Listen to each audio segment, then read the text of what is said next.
Question number 6 है, अवरोधों के अंतर्गत z का मान इतना दिया है का न्यूनतमीकरण ज्ञात कीजिए।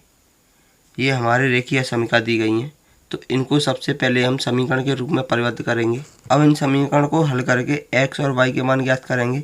तो सबसे पहले समीकरण फर्स्ट को देखेंगे, 2x plus y equal to 3। Clear. 3 का इसमें भाग देंगे तो ये होएगा 2/3 x प्लस ये हो जाएगा y/3 इक्वल टू 1। यहाँ से हमें x पर जो मान प्राप्त होगा वो मान प्राप्त होगा 3/2। कितना होगा 3/2 और 0, क्योंकि ये 3/2 पर काट रही होगी और ये वाली जो रेखा है वो y अक्ष को कितने पर काट रही होगी 3 पर, तो ये हो जाएगा 0,3। अब समीकरण नंबर दूसरे को देखेंगे तो ये हो जाएगा x plus 2y equal to 6। 6 का भाग देंगे तो ये होएगा x/6 प्लस 2y/6 करेंगे तो 2 से ये 3 बार कैंसिल हो जाएगा, तो ये हो जाएगा y/3 इक्वल टू 1। क्लियर। तो यहाँ पर देखेंगे कि ये x अक्ष को 6 पर काट रहा है तो ये होएगा 6,0, y अक्ष को 3 पर काट रहा है तो ये हो जाएगा 0,3। अब इसका आलेख बनाएंगे तो हमारा जो आलेख है कुछ इस तरह का प्राप्त होगा। अब देखेंगे कि इसका जो हल है वो नीचे की तरफ बनेगा या ऊपर की तरफ बनेगा। तो यहाँ पर हम x का और y का मान 0, 0 रखेंगे यहाँ पे, तो कितना प्राप्त होगा 0 बड़ा होगा प्राप्त हमें 3 से, जो कि ये बात बिल्कुल असत्य है क्योंकि 0 3 से बड़ा नहीं होता है। और यहाँ पर चेक करेंगे x का मान 0 रखेंगे, y का मान 0 रखेंगे तो यहाँ पर भी क्या प्राप्त होगा 0 बड़ा होगा 6 से। ये बात भी असत्य है। इसका मतलब है जो हमारा हल होगा वो कहाँ पर होगा, ऊपर की तरफ होगा। तो उसे कुछ इस प्रकार का बनाएंगे ऊपर की तरफ। क्लियर। तो हमारा जो सुसंगत क्षेत्र होगा वो ऊपर की तरफ होगा, जो कि अपरिबद्ध होगा, मतलब ये चारों ओर से घिरा हुआ नहीं होगा। तो अब हम लिखेंगे इनके आलेख खींचने पर हमें सुसंगत क्षेत्र AB रेखा के ऊपर का क्षेत्र प्राप्त होता है। AB रेखा के ऊपर का क्षेत्र प्राप्त होता है जो कि अपरिबद्ध है। अब इन बिंदुओं पर हमें z का न्यूनतम मान ज्ञात करना है, तो लिखेंगे इन बिंदुओं पर z का मान ज्ञात करने पर यहाँ पर हम z का मान ज्ञात करेंगे तो z बराबर हो जाएगा, अगर x बराबर 6 रखें और y बराबर 0 रखें, x बराबर 6 रखेंगे तो 6 प्राप्त होगा, y का मान 0 रखेंगे तो ये 0 हो जाएगा, तो z का मान कितना हो जाएगा 6। अगर बिंदु b पर देखेंगे तो x का मान 0 रखेंगे तो ये 0 हो जाएगा, y का मान 3 रखेंगे, 3 दूनी 6, तो z का मान कितना प्राप्त होगा 6। क्लियर। क्योंकि z का मान दोनों पर समान प्राप्त होता है तो लिखेंगे AB रेखा के प्रत्येक बिंदु पर z का मान 6 प्राप्त होता है, अतः z का न्यूनतम मान 6 होगा। क्वेश्चन नंबर 7 है, निम्न अवरोधों के अंतर्गत z इक्वल टू इतना मान दिया है जिसका न्यूनतम तथा अधिकतमीकरण ज्ञात करना है। इनके ये कुछ रैखिक समीकरण दिए गए हैं, इनको हम समीकरण के रूप में व्यक्त करेंगे। तो ये समीकरण कुछ इस तरह के होंगे। क्लियर। तो सबसे पहले हम यहाँ से समीकरण नंबर फर्स्ट से x और y के मान ज्ञात करेंगे, तो ये हो जाएगा x plus 2y equal to 120। 120 से अगर इसमें भाग दें तो ये हो जाएगा हमारा x/120 प्लस y/2 से ये कैंसिल हो जाएगा 60 बार इक्वल टू 1। तो x अक्ष पर कितने बार काट रहा होगा जी 120 पर, तो लिखेंगे 120,0। y अक्ष पर कितने पर काट रहा होगा 60 पर, तो ये होएगा 0,60। क्लियर। अब दूसरे समीकरण को देखेंगे, ये होगा x plus y equal to 60। 60 का इसमें भाग देंगे तो ये होएगा x/60 plus y/60 equal to 1। तो हमें प्राप्त होता है कि x अक्ष पर कितने पर काट रहा है 60 पर, तो ये होगा 60,0। y अक्ष को कितने पर काट रहा है 60 पर, तो ये होगा 0,60। अब देखेंगे समीकरण नंबर तीसरा। समीकरण नंबर तीसरे को देखेंगे तो ये होएगा x minus 2y equal to 0। x का मान निकालना है तो ये होगा x इक्वल टू 2y। इसके लिए अगर हम सारणी बनाएंगे तो ये हो जाएगा, अगर हम x का मान कितना रखें 0 रखें, ये हो जाएगा x और ये हो जाएगा y। अगर यहाँ पर y का मान 0 रखें तो x का मान कितना प्राप्त होगा 0 ही प्राप्त होगा। अगर यहाँ पर हम y का मान 30 रखें, कितना रखें y का मान 30 रखें, तो x का मान कितना प्राप्त होगा 60। कितना हो जाएगा 30 दूनी 60। तो ये हो गए हमारे x और y के मान। तो इनके जो बिंदु होंगे वो बिंदु होंगे 0,0 और ये होंगे 60,30। तो इसका आलेख कुछ इस तरह का बनेगा।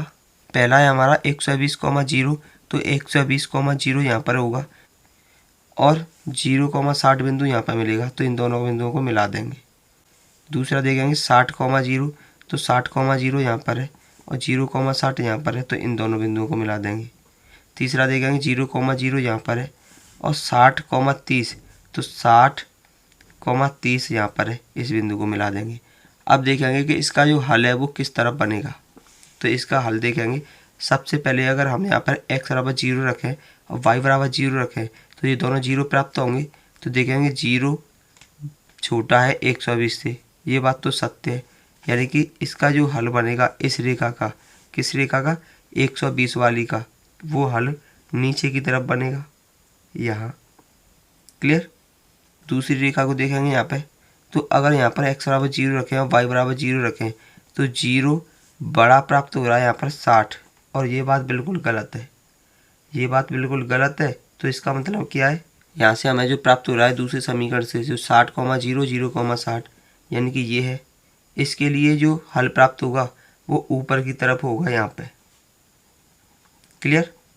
तो अब हम ये वाला होगा हमारा सुसंगत क्षेत्र, क्योंकि इन तीनों बिंदुओं का जो कॉमन है वो यही है, क्योंकि ये तीनों रेखाएं उसका जो कॉमन है वो यही क्षेत्र है, तो इसे लिखेंगे हम सुसंगत क्षेत्र, और यही क्षेत्र हमें ज्ञात करना है। क्लियर। अब हमें सुसंगत क्षेत्र A B C D A प्राप्त होता है, तो इसके लिए हमें कोणीय बिंदु डी के मान प्राप्त करने होंगे। तो ये देखेंगे सबसे पहले कि ये किन किन रेखाओं से बन रहा है।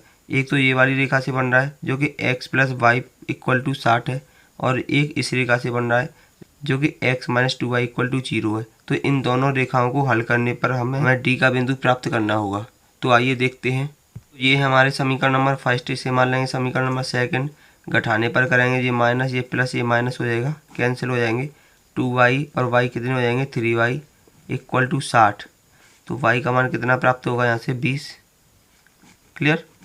अगर y का मान यहाँ पर रखें तो ये हो जाएगा 20, और 20 को इधर करेंगे तो x का मान हो जाएगा 40। तो लिखेंगे x बराबर 40। तो जो हमारे d के बिंदु होंगे वो क्या होंगे, x बराबर कितना है, 40, तो लिखेंगे 40 और y बराबर 20। क्लियर। तो लिखेंगे हम इनके द्वारा आलेख खींचने पर हमें सुसंगत क्षेत्र प्राप्त होता है, ये वाला जो A B C D A है, A B C D A प्राप्त होता है, जो कि चारों ओर से परिबद्ध है, तथा कोणीय बिंदु ए बराबर 60,0 है, बी बराबर 120,0 है, सी बराबर 60,30 है और डी बराबर 40,20 है। तो इसके लिए हमें जेड का मान ज्ञात करना होगा, उसके लिए सारणी बनाएंगे। तो आइए देखते हैं। तो लिखेंगे हम इन पर जेड का मान ज्ञात करने पर, ए का बिंदु है ये, वाई का मान यहाँ पर 0 रखेंगे और एक्स का मान रखेंगे 60। तो ये हो जाएगा जेड बराबर, ये तो 0 हो जाएगा, 60 रखेंगे यहाँ पर, 60 का 5 में मल्टीप्लाई करेंगे तो कितना हो जाएगा, 300। बी पर देखेंगे तो जेड का मान प्राप्त करना होगा हमें। तो यहाँ पर एक्स का मान कितना रखेंगे, एक्स का मान रखेंगे 120 और वाई का मान रखेंगे 0। तो ये तो 0 हो जाएगा, यहाँ पर 120 रखेंगे तो 12 × 5 = 60, कितना हो जाएगा, 600। जेड = यहाँ पर x बराबर कितना रखेंगे, 60 और y बराबर रखेंगे 30। अगर यहाँ पर x बराबर 60 रखेंगे तो 6 × 5 = 30, कितने हो जाएंगे, 300, प्लस यहाँ पर 30 रखेंगे तो ये भी 300 हो जाएंगे। 300 और 300 दोनों को जोड़ेंगे कितना हो जाएगा, 600। यहाँ पर देखेंगे x का मान 40 रखेंगे, y का मान 20 रखेंगे, x का मान 40 रखेंगे तो 4 × 5 = 20, कितने होंगे, 200, प्लस मान 20 रखेंगे तो 20 का 10 में मल्टीप्लाई करेंगे तो कितना हो जाएगा, 200। इन दोनों को जोड़ेंगे तो कितना हो जाएगा, जेड का मान 400। यहाँ पर देखेंगे कि सबसे अधिकतम मान कौन सा है, ये है अधिकतम, और सबसे न्यूनतम मान कौन सा है, ये है न्यूनतम। तो अब हम लिखेंगे, यहाँ जेड का न्यूनतम मान 300 है तथा अधिकतम मान 600 है। ए बिंदु 60,0 पर न्यूनतम मान है तथा रेखा बी के प्रत्येक बिंदु पर अधिकतम मान है, और यही हमारा आंसर है। क्वेश्चन नंबर 8 है, निम्न अवरोधों के अंतर्गत जेड का न्यूनतमीकरण तथा अधिकतमीकरण का मान ज्ञात कीजिए, जिनके रेखीय समीकरण कुछ इस तरह के दिए गए हैं। तो सबसे पहले इनको हम समीकरण के रूप में व्यक्त करेंगे। तो ये हमने इनके समीकरण बना लिए हैं। अब इन सभी समीकरणों के एक्स और वाई के मान ज्ञात करेंगे। तो सबसे पहले समीकरण नंबर फर्स्ट के करेंगे तो ये हो जाएगा x plus 2y equal to 100 का दोनों में भाग देंगे तो ये रहेगा x upon 100 plus y upon 2 से ये 50 बार कैंसिल हो जाएगा, 50 इक्वल टू 1। यहाँ पर हमें प्राप्त होता है कि ये x अक्ष को 100 पर काट रहा है तो 100,0, y अक्ष को 50 पर काट रहा है तो 0,50। दूसरे समीकरण को देखेंगे तो ये हो जाएगा 2x minus y equal to 0। यहाँ से हम y की वैल्यू निकालेंगे तो y बराबर कितना हो जाएगा 2x। अगर इसके मान निकालेंगे सारणी से तो ये हो जाएगा, अगर यहाँ पर हम x और y के मान निकालेंगे, अगर यहाँ पर हम x बराबर कितना रखें 0 रखें तो कितना प्राप्त होगा, y का मान भी 0 प्राप्त होगा। x का मान अगर हम 0 रखेंगे तो y का मान कितना प्राप्त होगा 0। अगर यहाँ पर हम x का मान 50 रखें, कितना रखें x का मान 50 रखें तो y का मान कितना प्राप्त होगा 100। अगर यहाँ पर हम x का मान 50 रखें तो y का मान प्राप्त होगा 100। क्लियर। अगर यहाँ पर हम x का मान 20 रखें, कितना रखें x का मान 20 रखें तो y का मान कितना प्राप्त होगा 40। क्लियर। इसी प्रकार अगर हम तीसरे समीकरण को हल करेंगे तो ये हो जाएगा 2x plus y equal to 200। 200 से भाग करेंगे तो ये होगा x अपॉन 100 क्योंकि 2 से कट जाएगा, plus y upon 200 equal to 1। यहाँ पर जो बिंदु होंगे वो होंगे 100,0, 0,200। क्लियर। अब इन बिंदुओं से हम आलेख बनाएंगे तो इसके आलेख कुछ इस तरह का बनेंगे, जैसे कि 100,0, 100,0 हमारा बिंदु ये है और दूसरा है 0,50, 0,50 यहाँ पर होगा तो इन दोनों बिंदुओं को मिला देंगे। दूसरा बिंदु है 0,0 तो 0,0 यहाँ पर है, 50,100, 50,100 यहाँ पर होगा, 50,100 यहाँ पर होगा तो इन दोनों को मिला देंगे तो ये हो जाएगा हमारा, इन तीनों से होकर जाएगा ये। क्लियर। अगला है 100,0 तो 100,0 हमारा यहाँ पर है, 0,200 यहाँ पर है तो इसको मिलाएंगे, ये हमारा जो चित्र है इस तरह का बनेगा। क्लियर। अब देखेंगे कि कौन सा आलेख नीचे की तरफ बन रहा है, कौन सा ऊपर की तरफ बनेगा। अगर x और y का मान 0, 0 रख दें तो यहाँ पर प्राप्त होगा 0 बड़ा होगा 100 से, जो कि बिल्कुल असत्य है। इसका मतलब है जो हमने 100,0 यानी कि पहली वाली रेखा बनाई थी ये वाली, उसका जो आलेख होगा मूल बिंदु की तरफ नहीं होगा, बाहर की तरफ होगा। किधर होगा, बाहर की तरफ। दूसरे समीकरण को देखेंगे यहाँ पे। अब दूसरे समीकरण को देखेंगे तो यहाँ पर हम 0,0 नहीं लिख सकते हैं क्योंकि बराबर में 0 है, मान के चल रहे हैं। यहाँ पर हम क्या रखेंगे 0,200 रख सकते हैं, x जगह पर 0 और y की जगह पर 200। तो x की जगह पर 0 रखेंगे तो कितना प्राप्त होगा 0, y की जगह पर 200 रखेंगे तो ये हो जाएगा माइनस के 200, बड़ा हो जाएगा उससे 0। ये बात बिल्कुल सत्य है। तो इसका जो आलेख बनेगा वो केंद्र की ओर बनेगा, यानी कि मूल बिंदु की ओर बनेगा। तो देखेंगे कि हमारी जो रेखा है वो ये वाली, जिस बिंदु को हमने रखा है, ये वाला बिंदु रखा है तो इसकी तरफ हो जाएगा ये वाला आलेख। क्लियर। अब तीसरी रेखा को देखेंगे। अगर यहाँ पर x बराबर 0 रख दिया, y बराबर 0 रख दिया तो क्या प्राप्त होगा 0, 0 छोटा होगा 200 से। तो ये बात बिल्कुल सत्य है। इसके लिए जो आलेख बनेगा वो कहाँ पर बनेगा, मूल बिंदु की ओर बनेगा। तो तीसरे बिंदु कौन से हैं 100,0, यानी कि इसके लिए कहाँ पर बन जाएगा, मूल बिंदु की ओर। तो इस रेखा के लिए भी यहाँ पर बन रहा है, इस रेखा के लिए भी यहाँ पर बन रहा है और इस रेखा के लिए भी कहाँ पर बन रहा है, यहाँ पर। तो ये तीनों सभी में कॉमन है ये वाला क्षेत्र, तो इसे क्या कहेंगे हम, सुसंगत क्षेत्र कहेंगे। क्या कहेंगे हम, सुसंगत क्षेत्र। अब जो कि हमें सुसंगत क्षेत्र प्राप्त हुआ है उसका हम क्षेत्र, अब ये हमें सुसंगत क्षेत्र प्राप्त हुआ है इसका मान निकालेंगे तो लिखेंगे। तो अब हम लिखेंगे इनके आलेख खींचने पर हमें सुसंगत क्षेत्र A B C D A प्राप्त होता है, A B C D A प्राप्त होता है जो परिबद्ध है, मतलब जो चारों ओर से घिरा हुआ है। क्लियर। तो इसके लिए हम z का मान ज्ञात करेंगे तो वो इसके लिए सारणी बनाएंगे। तो आइए देखते हैं। तो इन बिंदुओं से हम z का मान प्राप्त करेंगे, उसके लिए हमें सारणी, तो इन बिंदुओं से हम z का न्यूनतम तथा अधिकतम मान प्राप्त करेंगे तो उसके लिए हमें सारणी बनानी होगी। तो आइए देखते हैं। तो लिखेंगे इन बिंदुओं पर z का मान ज्ञात करते हैं, ये है हमारे कोणीय बिंदु। अगर x बराबर 0 रखेंगे और y बराबर 50 रखेंगे तो ये तो 0 हो जाएगा, 50 रखेंगे तो z का मान कितना होगा 100। क्लियर। यहाँ पर देखेंगे अगर x का मान 20 रखें और y का मान 40 रखें तो 20 रखेंगे तो ये तो हो जाएगा 20, 40 रखेंगे तो ये होएगा 80। तो कितना प्राप्त होगा 120। 20 और 40 कितने हो जाएंगे 100। तो z का मान कितना प्राप्त होगा 100। क्लियर। अगर यहाँ पर हम x बराबर 50 रखें और y बराबर 100 रखें तो ये हो जाएगा 50 प्लस यहाँ पर 100 रखेंगे तो कितना हो जाएगा 200। दोनों को जोड़ेंगे तो z का मान कितना प्राप्त होगा 250। अगर यहाँ पर हम x का मान 0 और y का मान 200 रखें तो ये तो 0 हो जाएगा। 200 रखेंगे तो z का मान कितना प्राप्त होगा 400। तो ये हो जाएगा z इक्वल टू 400। यहाँ पर देखेंगे न्यूनतम मान कौन सा है, ये है, और अधिकतम मान कौन सा है, ये है। तो ये तो हो गया न्यूनतम मान, ये हो गया अधिकतम। अतः ए बिंदु पर और बी बिंदु को मिलाने वाली रेखा के प्रत्येक बिंदु पर न्यूनतम मान 100 है तथा डी पर जेड का अधिकतम मान 400 है। क्वेश्चन नंबर 9 है, निम्न अवरोधों के अंतर्गत जेड का अधिकतमीकरण ज्ञात कीजिए।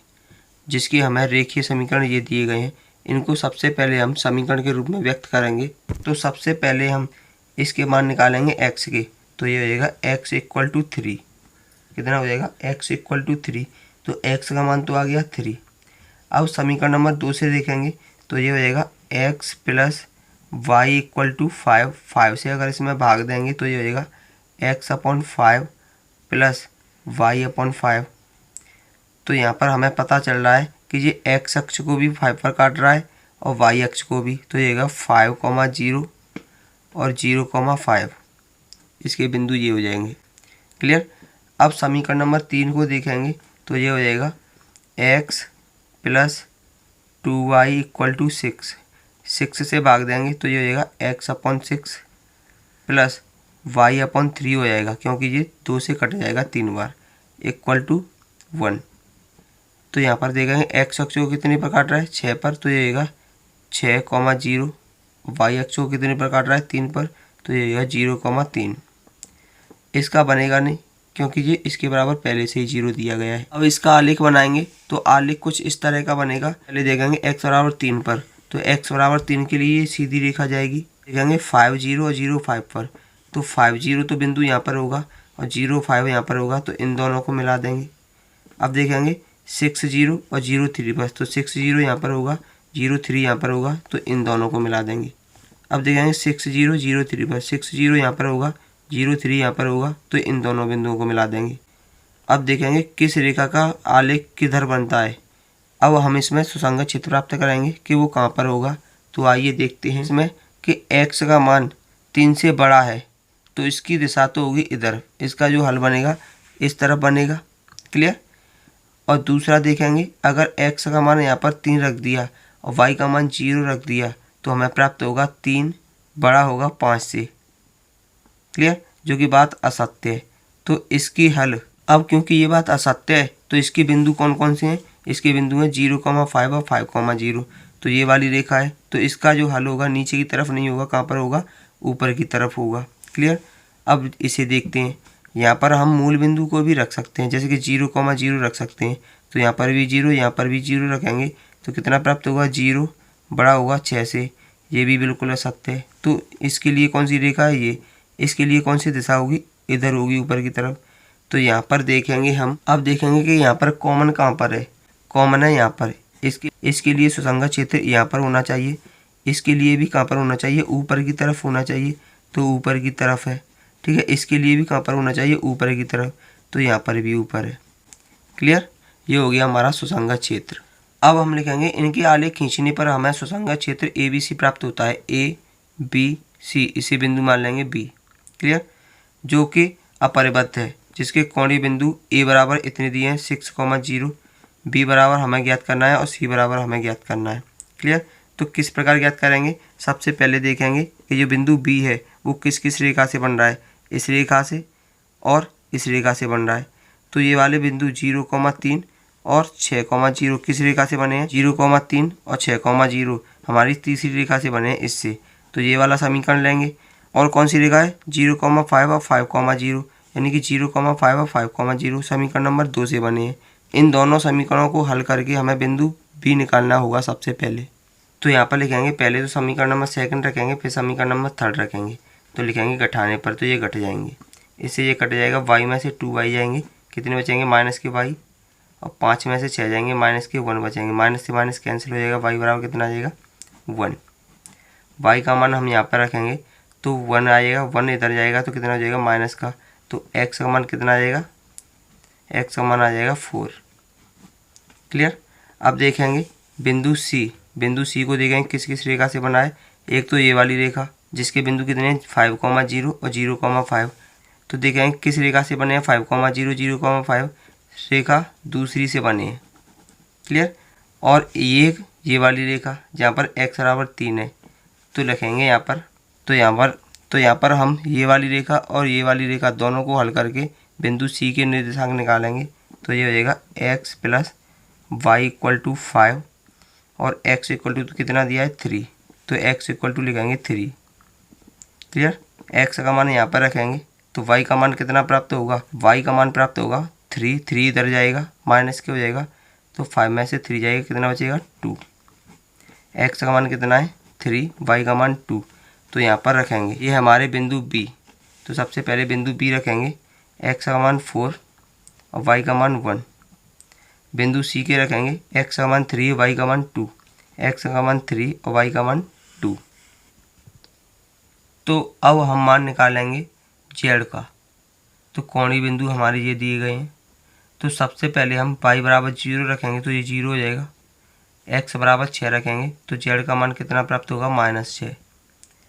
अब यहाँ पर हम x बराबर रखेंगे 4 तो ये माइनस के 4 हो जाएगा, y का मान रखेंगे 2 तो ये प्लस के 2 हो जाएगा, माइनस के 4 प्लस के 2 कितने बचेंगे -2, तो z का मान कितना प्राप्त होगा -2। अगर यहाँ पर हम x का मान 3 रखें तो -3 हो जाएगा, और यहाँ पर y का मान 2 रखें तो +4 हो जाएगा, -3 +4, z का मान कितना होगा +1। क्लियर। यहाँ पर देखेंगे कि अधिकतम मान कौन सा है, तो ये है अधिकतम मान, मैक्सिमम मान। लिखेंगे अतः z का अधिकतम मान z बराबर 1 है, जो कि बिंदु C पर प्राप्त होता है। यही हमारा आंसर है। क्वेश्चन नंबर 10 है, निम्न अवरोधों के अंतर्गत z का अधिकतमीकरण मान ज्ञात कीजिए। ये हमारे रैखिक समीकरण दिए गए हैं, इनको सबसे पहले हम समीकरण के रूप में व्यक्त करेंगे। तो आइए देखते हैं, ये हो गए हमारे समीकरण। क्लियर। तो सबसे पहले हम समीकरण के x और y के मान निकालेंगे। समीकरण नंबर फर्स्ट से देखें, x minus y equal to -1। -1 का अगर इन दोनों में भाग देंगे हम तो ये होगा x upon -1 minus y upon -1 equal to कितना हो जाएगा 1। क्लियर। तो इसे हम लिख सकते हैं x upon -1 plus y upon 1 equal to 1। इससे हमें प्राप्त होता है कि ये x अक्ष को -1 पर काट रहा है, यानी कि -1,0 हो जाएंगे बिंदु, और y अक्ष को 1 पर काट रहा है, यानी कि 0,1 हो जाएंगे। अब दूसरे समीकरण को देखेंगे, यहाँ पर दिया है -x plus y equal to 0। अब इसके बराबर तो पहले से ही 0 दिया है, तो 0 रखेंगे तो इन्फिनिटी हो जाएगा। तो इसे अगर पक्षांतर कर दें तो ये हो जाएगा x इक्वल टू वाई। यहाँ पर अगर हम x और y के मान निकालें तो अनंत प्राप्त होंगे। कितने होंगे? अनंत प्राप्त होंगे। तो आइए देखते हैं, कम से कम निकालने की कोशिश करेंगे। ये हो गई हमारी x और ये हो गई हमारी y। अगर x का मान 0 रखेंगे तो y का मान 0 प्राप्त होगा, x का मान 1 रखेंगे तो y का मान 1 प्राप्त होगा, x का मान -1 रखेंगे तो y का मान माइनस प्राप्त होगा, x का मान 2 रखेंगे तो 2 प्राप्त होगा, -3 रखेंगे -3 प्राप्त होगा, -2 रखेंगे -2 प्राप्त होगा। कुछ भी रखेंगे x का मान y का मान वही प्राप्त होगा। तो इसका जो आलेख बनेगा कुछ इस तरह का बनेगा। सबसे पहले -1 और 0 लेंगे, x का मान -1 और 0 यहाँ पर होगा तो लिखेंगे -1 और 0। दूसरा बिंदु देखेंगे 0,1, तो 0,1 यहाँ पर होगा 0,1। इन दोनों को मिला देंगे। ये समीकरण इससे बना हुआ है x minus y equal to -1 से, तो यहाँ पर रख दिया। क्लियर। अब दूसरी रेखा को देखेंगे, अगर x बराबर 0 रख रहे हैं तो y बराबर कितना प्राप्त हो रहा है 0, x बराबर 1 रखेंगे तो y का मान भी 1, x बराबर 2 रखेंगे तो y का मान 2, x बराबर 3 रखेंगे y का मान 3, मतलब सीधी रेखा जाएगी। तो हमें ये रेखा कुछ इस तरह की प्राप्त होगी। तो इस पर समीकरण लिखेंगे -x plus y equal to 0। अब देखेंगे कि इनका हल किस तरफ होगा। तो आइए देखते हैं। यहाँ पर अगर यहाँ पर 0 0 रखें तो ये हो जाएगा 0 छोटा होता है -1 से, तो ये बात तो गलत है क्योंकि 0 तो बड़ा होता है। तो इसका जो आलेख बनेगा वो 0 0 की तरफ नहीं बनेगा, ऊपर की तरफ बनेगा। क्लियर। अब देखेंगे दूसरे समीकरण को। अब यहाँ पर देखेंगे तो यहाँ पर तो हम 0 रख नहीं सकते हैं क्योंकि 0 पहले से ही बराबर आ रहा है। तो मान लेंगे यहाँ पर हम क्या रखेंगे, 0,1 रखेंगे। क्या रखेंगे, 0,1 रखेंगे। 0,1 रखेंगे तो x का मान तो 0 रखेंगे, 0 हो जाएगा। यहाँ पर क्या रखेंगे, 1 रखेंगे तो 1 छोटा है 0 से, तो 1 तो छोटा नहीं है 0 से, यानी कि ये बात गलत है। तो इसका जो क्षेत्र होगा इस तरफ बनेगा। किस तरफ बनेगा, इस तरफ बनेगा। क्लियर। इस रेखा की तरफ नहीं बनेगा क्योंकि ये बिंदु लिया है वो गलत साबित हुआ है, इस तरफ बनेगा। और इसका जो आलेख बनेगा इसका कहाँ पर बनेगा, ऊपर की तरफ, तो ऊपर की तरफ बनाएंगे। तो यहाँ पर हमें प्राप्त होता है कि कोई भी सुसंगत क्षेत्र, यहाँ पर हमें कोई भी सुसंगत क्षेत्र प्राप्त नहीं होता है। क्यों, क्योंकि दोनों रेखाएं समांतर हैं। क्लियर। यहाँ पर हमें कोई भी सुसंगत क्षेत्र प्राप्त नहीं होता है। क्यों नहीं होता है, क्योंकि एक का आलेख ऊपर की तरफ है और दूसरे का आलेख नीचे की तरफ है। तो हम लिखेंगे इनके आलेख खींचने पर हमें कोई भी उभयनिष्ठ क्षेत्र प्राप्त नहीं होता है। अतः कोई भी सुसंगत क्षेत्र प्राप्त नहीं होगा। जब हमें कोई भी उभयनिष्ठ क्षेत्र प्राप्त नहीं होता है तो सुसंगत क्षेत्र भी प्राप्त नहीं होगा। अतः z का कोई भी अधिकतम या न्यूनतम मान नहीं होगा और यही हमारा आंसर होगा।